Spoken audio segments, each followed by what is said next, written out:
Revanth Reddy BC అస్త్రాన్ని ఢిల్లీకి తీసుకెళ్లారు. స్థానిక సంస్థల ఎన్నికల్లో 44%, 42% అనేటటువంటి రిజర్వేషన్ విధానం.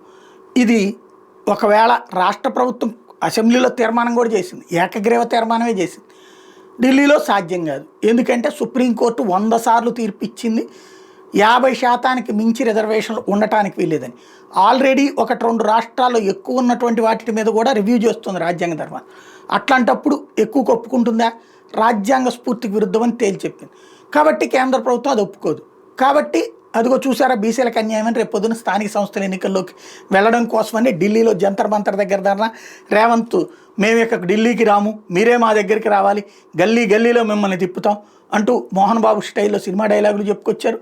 అట్ ద సేమ్ టైం రాబోయేటటువంటి రోజులలో బీసీ పోరాటాన్ని ఉధృతం చేస్తారు. తద్వారా తెలంగాణలో బీసీలు ఎక్కువగా ఉన్నప్పుడు బీసీ ముఖ్యమంత్రిని పెట్టాలి అన్న చర్చ రానియకుండా బీసీల కోసం పోరాడుతున్న వ్యక్తిగా చర్చని ఆ దిశగా తీసుకెళ్తుంటారు.